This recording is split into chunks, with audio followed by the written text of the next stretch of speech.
All right, I got my gardening gloves on, my hat. I'm ready to take on the landscape for winterizing on Explore Tulsa. Stevie, do you even know the first thing about gardening? No, but that usually is a good thing for me around this time of year. Why is that? Because all of my garden and landscape, it's already kind of died off, so no real reason to do anything else because they already kind of prepared themselves for winter forming. For those of us who prefer to keep our plants off of life support, we've called on Randy from the Riddle Plant Farm in Sand Springs to give us a few tips on how to best winterize your yard and still keep it beautiful.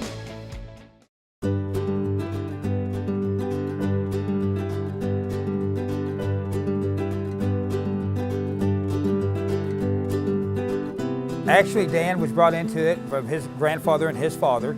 I believe 1930 or 36, something like that. They started selling eggs and tomatoes in a one little shack is how this all started.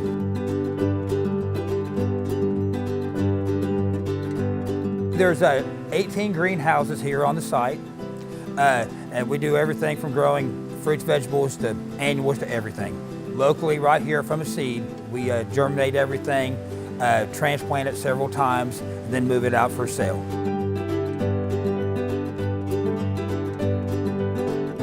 Landscape, what you can do now, of course, is just a good cleanup in all the beds, leaves, weeds, keep that up.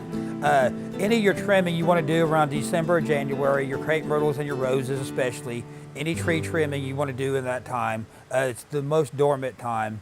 And then basically if you're going to have a garden, you need to do your garden prep. You need to turn your soil over, add any kind of BTN, composition or anything you want to use to it to make it better. And then top dress it with straw, but there's not a lot of planting going on now. Just prep, getting ready for the springtime is the main thing.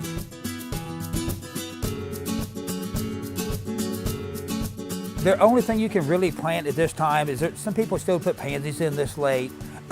They give you some great color and they'll last till May. We pull them out here in May. So if you can get a day that is, above freezing, you can still plant pansies, some kale and cabbage, ornamental stuff.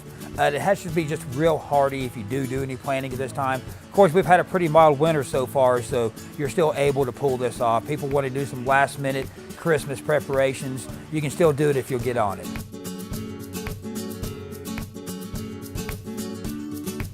Plant-wise, of course, crepe myrtle does great here. Your Oklahoma redbud, the Cleveland pear, they both bloom real early in the springtime.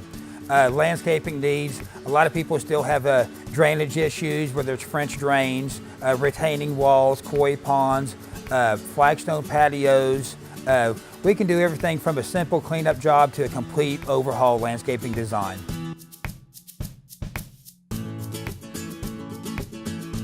Well, when I first started, there wasn't a lot of iPad and internet usage. You had books. Now, today, you can just type or Google it in. It brings you up the image of a mature, from a young plant to the characteristics that it likes, and just really makes it easier. And the other change that we've made here, of course, is adding greenhouses. We've just run out of room, and we're gonna have to expand to even add more greenhouses this year.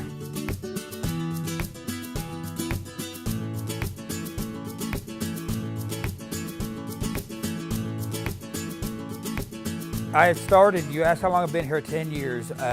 They've been great. They've made me full-time. I used to be seasonal. I'd come in and just work during the springtime. What it does to me is a way of life to where I can provide for my family and just the best environment you can imagine, the best bosses I could wish for.